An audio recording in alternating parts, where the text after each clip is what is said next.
Ir tai bus Aurelija Kunigėlienė. Ji yra Vilniaus Gerosios Vilties progimnazijos pradinių klasių mokytoja, direktorės pavaduotoja ugdymui. Ir jos pranešimas vadinsis Fenomenais grįstas ugdymas. Prasmės ir ugdomosios vertės mokiniui. Prašau.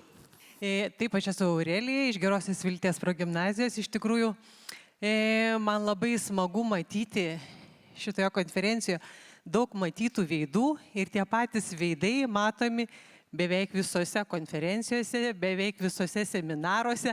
Ir iš tikrųjų matyti, tai esame turbūt tie žmonės, kuriem rūpi ir kurie nori pasimatuoti, nebūtinai atnešti kažką tai naujo, bet pasimatuoti save, pagalvoti, ar darom taip, kaip daro kiti, ir jeigu darom gerai, tai pasidžiaugti tuo. O mano pranešimas yra apie prasmes ir ugdomasias vertes fenomenais grįsto ugdymo. Mūsų mokykla, lygiai taip pat kaip ir Sostinės ir Konarskio, esame iš pirmosios vados, jeigu taip galima sakyti, kurie pradėjo tą fenomenais grįstą ugdymą su kūrybingumo mokykla Edu Vilniumi. Ir esame tarptų 6, kurios esame pažengusios, bet nesijaučiam jau tokios labai pažengusios, todėl kad atrodo, kad tas pažengimo lygis turėtų būti toks, kai jau atrodo viską išmanai ir viską žinai ir viskas aišku, bet iš tikrųjų taip nėra. Nes visą laiką turbūt, kad kuo toliau ir giliau į mišką, tai tuo daugiau medžių ir vėl klausimų kyla vis daugiau. Mums labai smagu, kad mes nesame vieni šitojam kely, kad mus pastoviai lydi kūrybingumo mokyklos ranka, kuri mus moko, kuri duoda tam tikrų įžvalgų, mus pastoviai konsultuoja, veda mums dirbtuves, kurias mes po to galime pritaikyti savo klasėse. O aš sakyčiau taip, kad bent taip įvardinčiau savo, kad fenomenais grįstas ugdymas tai yra kelionė, bet kelionė ne komplekte, kur viskas įskaičiuota, o kelionė, kuomet maršrutą planuojamės patys ir maršruto pokyčiai priimami ir sprendimai priimami pačios kelionės metu. Kai bekeliaudamas nusprendi, ką nori pamatyti, kai netgi iš anksto sudėliotas maršrutas dėl kažkokios minties, žinutės, jausmo gali pakrypti visai kitą linkmę ir tas kelionės maršrutas dėliojamas visos kelionės metu. Ir netgi galutinis suplanuotas tikslas gali po to pasirodyti, kad visai ne tas. Mūsų kelionės tikslai arba maršrutai per 3 metus buvo šie. Dėl ko yra net keli, nes mūsų mokykloje ir 1, 4 ir 5, 8 kartais pasirenka tą patį fenomeną, tarkim, kai buvo miškas bendras fenomenas, bet kartais ir išsiskiria, mažesnieji tyrinėja vandenį, vyresnieji širdį, arba jeigu 22-23 metais mes turėjom bendrą temą miškas, mes turėjom visos mokyklos tą pačią temą, o po to vyresnieji norėjo pratęsti, nes jiems pasirodė per mažai tai, ką jie išsityrinėjo, o 1, 4 tyrinėjo kiaušinį.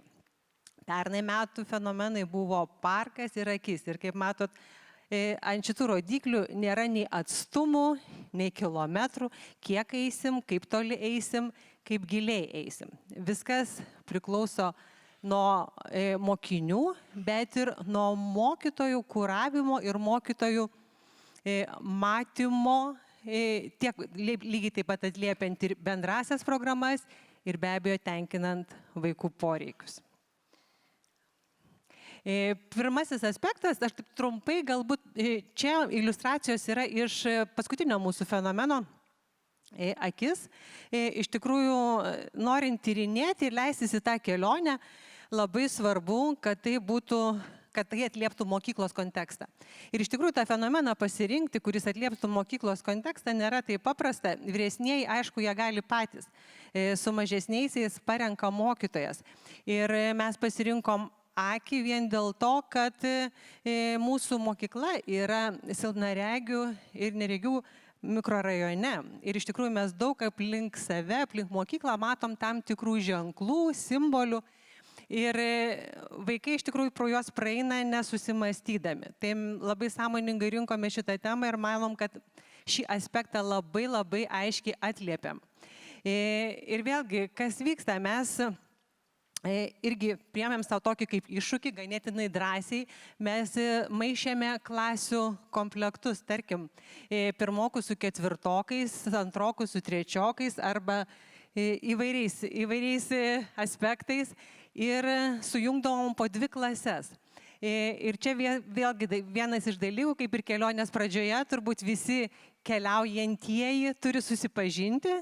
Tai čia kelionės pradžia, tai yra pažintis, tai yra poreikių nustatymas, pomėgių įvardinimas ir probleminių klausimų kėlimas. Be abejo, kad fenomenais grįstas ugdymas yra apie problemos sprendimą, apie tyrinėjimą, vėlgi žinių gavimą arba naudą, paėmimą per potyrius, per veiklas susijusius su to vaiko kontekstu, su jo aplinka ir su jo netgi socialinė aplinka. Ir čia mes matome susipažinimą ir iš tikrųjų tas susipažinimas vyksta labai taip darniai. Ir ta nauda, kaip ir mano pranešimo pavadinimas sako, ta nauda vėlgi čia yra net ne apie ugdymąsi, bet apie socialinius ryšius, apie tarpklasinius ryšius, apie draugystės, ilgalaikės draugystės, kurios užsimesga po tokių veiklų.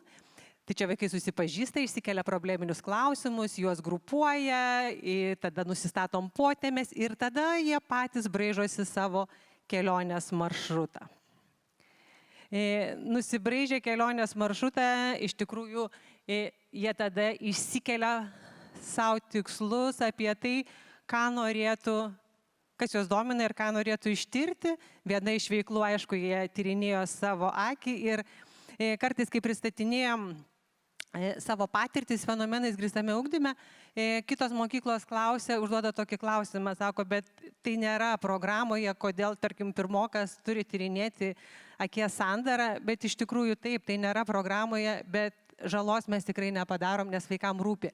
Vaikam rūpi ir jų suprantama kalba, jų suprantamam kontekste iš tikrųjų apimti daugiau negu kad yra programoje tikrai nėra žala ir po to, kai jie tuos dalykus mokosi vyresnėse klasėse, tai jie tikrai iš to tikrai daug ką prisimena. Tai vėlgi, fenomenais grįstas ugdymas ir ta kelionė yra apie save. Vėlgi, neatitrūkstant ir netyrinėjant akies kaip akies, bet tyrinėjant savo arba draugo akį. Lygiai taip pat mes tyrinėjom draugų akis, mes fotografavom vaikų akis ir buvo kaip viktorina. Atpažink draugą vien tik iš akių. Ir žinokit, buvo tikrai fenomenas, kai vaikai savo akių nepažino, neįvardino savęs, žiūrėdami vien tik tais į akis, iš tiesų. Tai vėlgi, kaip ir sakiau, mes tyrinėjom savo mikrorajoną, savo aplinką ir savo ženklus, kurie yra aplinkui. Kitas momentas, kai vaikai išsiaiškina, kas juos domina, keldami probleminius klausimus, tai atsakymų ieško ir patys, ir su mūsų pagalba. Vėlgi, jiems kilo klausimas, kaip skaito, kaip rašo silpnaregiai arba neregiai. Tai vėlgi Brailio rašto tyrinėjimas. Jiems labai buvo įdomu, kaip mato jų gyvūnai. Nu, čia jau reikėjo paplušėti, pabandyti išsiaiškinti, pamatyti gyvūno akimis tam tikrus objektus. Čia buvo iššūkis iš tikrųjų ir jiem patiems, ir mums, nes informacijos, ypač aš dabar kalbu apie pradinio ugdymo tą koncentrą, informacijos ieškom ir mes mokytojai, ir vaikai lygiai taip pat, nes mes papildome galbūt jų rastas žinias arba iš tikrųjų patikrinam, ar tikrai taip yra, nes su mažiukais būna, kad jie ne visą laiką tas tokias tikrasias žinias gali atnešti į klases, bet vėlgi tai yra atsakymų paieška. Toliau kelionėje, turbūt visą laiką, kai keliaujam, tai mėgstam degustuoti iš tikrųjų vietinės virtuvės. Tai šitoj kelionėje iš tiesų vaikai kėlė klausimus, o kas gerina regėjimą. Ir išsikėlė klausimus, kas gerina regėjimą, nusprendė, kad reikėtų gaminti. Tai vėlgi buvo iššūkis, nes čia buvo pirma klasė iš tikrųjų ir antra. Taip, iš tikrųjų tai su 1 ir 2 klase buvo nelengva vien dėl tokių techninių dalykų. Aišku, reikėjo ir pleistrų, reikėjo ir užklijuoti ten įpjovas visas, bet smagu gaminti ten špinatų blynus ar kokteilius, prigamino labai daug patiekalų. Aišku, sunkiausia buvo išrinkti tą receptą grupėse, nes visų atrodė pats nuostabiausias ir pats sveikiausias. Bet vėlgi, lygiai taip pat per praktinę veiklą mokėmės rašyti brailio raštu. Tai ta praktinė veikla, kaip ir kiekvienoje kelionėje, turbūt nesinori vien tik nuvažiuoti, atsisėsti ir stebėti. Norisi išbandyti, veikti, eiti, įveikti. Tai va čia turbūt tas įveikimo mechanizmas labai taip aiškiai atliepia. Dar vienas dalykas fenomenais grįstame ugdyme, tai yra išorės ekspertai arba mokslininkai, arba tos srities specialistai, kurie gali pagelbėti ir padėti. Tai šiuo atveju tie specialistai buvo Lietuvos audiosensorinės bibliotekos žmonės, darbuotojai. Mes ten lankėmės iš tikrųjų ne vieną kartą, nes mums yra šalia, mums yra visiškai netoli ir ten turėjom įvairias edukacijas. Tai viena iš jų ten buvo irgi kaip ir brailio raštas, kita mokėmės įgarsinti filmus ir pajausti, kaip filmą žiūri neregiai. Tai šitas momentas yra be galo svarbus, kai mokytojas pasako, kad aš ne viską žinau ir ne viską suprantu ir aš ieškau, kas galėtų giliau, prasmingiau visą tai pateikti. Tai išorės ekspertų gali būti ir sveikatos specialistas, kuris pasakoja apie akių higieną. Išorės ekspertų gali būti tėtis arba mama, kurie yra stiprus toje kažkokioje srityje ir iš tikrųjų praplečia tą kontekstą. Išorės ekspertų gali tapti ir vyresni mokiniai arba mokytojai dalykininkai, kurie labai puikiai ateina į pagalbą. Toliau, kaip ir kiekvienoje kelionėje, iš tikrųjų tokį momentą matom, kad toks nuklydimas ar paklydimas vyksta lyg nesąmoningai, bet ir atneša labai gražių vaisių. Tai kadangi mūsų ketvirtokai iš tiesų sugalvojo kurti istorijas, kurti pasakas, jie taip pat savarankiškai įgarsino filmus. Tai visą tai mažesniesiems pateikė kaip ekspertai, kaip savo kelionės tokią atšaką ir nebūtinai visą laiką tose pačiose bendrose veiklose mes veikiame.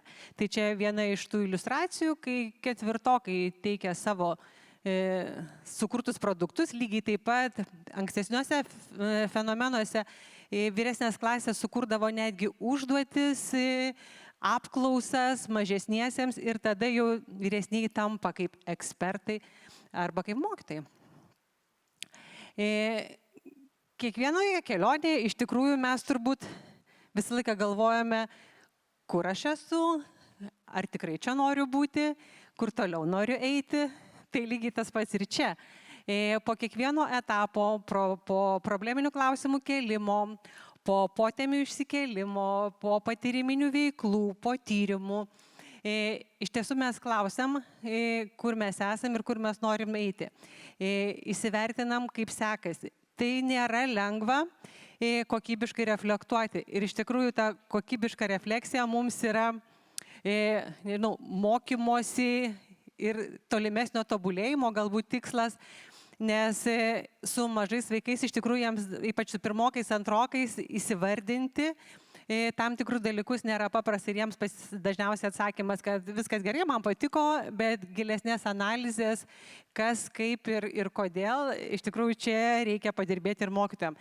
Lygiai taip pat kaip su refleksija, 1-4 klasėse mes pagelbėjom, užvedam, nežinau, ant kelio, ant to takelio, toje kelionėje, taip ir su probleminiais klausimais mes duodam netgi klausimų formuluočių pradžias, kad tie klausimai būtų probleminiai, o ne tie, kurie reikalauja tik žinių.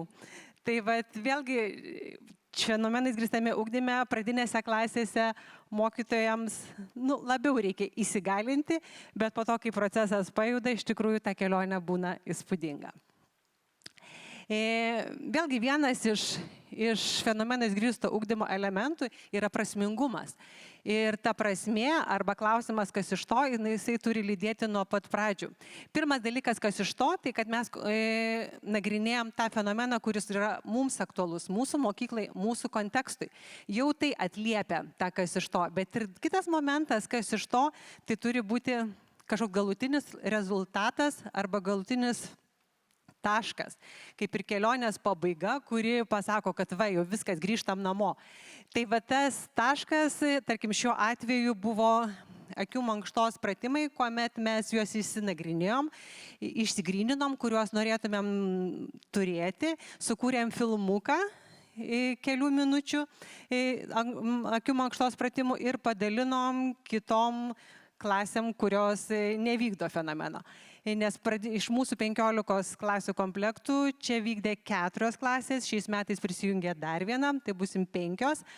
Ir matyt, tas prasmės ieškojimas turėtų lydėti kiekviename etape ir kiekviename žingsnėje. Tada matai naudą ir pats, ir labai vaikams aišku, kodėl tai vyksta. Ir turbūt toks kaip ir galutinis dalykas, kurį norėčiau pasakyti, tai kokios tos naudos arba prasmės, ką po šitos kelionės į savo kuprinės susikrauna mokiniai. Tai be abejo, kad jie išmoksta spręsti problemas, tas, kurios joms rūpi, įvaldo klausinėjimo strategijas, kaip ir prieš tai pašnekovai minėjo, taip pat irgi kritinis kūrybinis mąstymas bet kokiu atveju nėra atsiejama tuo fenomenais grįsto ugdymo. Prasmingumas, aišku, mokiniams aktualus turinys, žinios, gebėjimai ir kompetencijų ugdymas ir aišku yra mokymosi motyvacija. Turbūt, kad mokymosi motyvacija yra turbūt viską apjungiantis galbūt elementas ir šis elementas leidžia mums, mokytojams, jaustis gerai. Nes jeigu yra mokymosi motyvacija, kaip ir prieš tai sakė, akis dega, tada dega akis ir mums. O iš tiesų, šios naudos yra, galima sakyti, mokiniui, bet aš dar norėčiau pabrėžti šitos kelionės naudas mokytojui. Aš noriu, kad ten pamojuotų mano komanda, dar 3 mokytojos, kurios vykdo tos projektus kartu, aš tik pristatinėju bendrą rezultatą.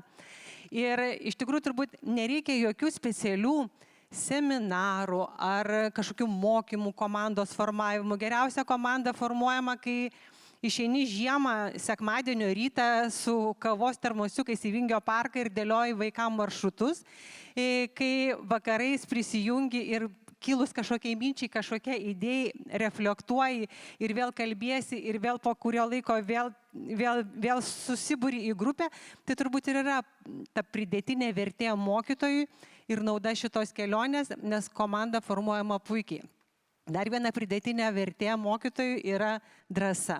Drąsa pakeisti požiūrį į mokytojo ir mokinio santykį, drąsa atiduoti, nežinau, estafetės lazdelę arba tą maršruto braižymą, kelionės maršruto braižymą į mokinio rankas, drąsa klysti, drąsa nežinoti atsakymo.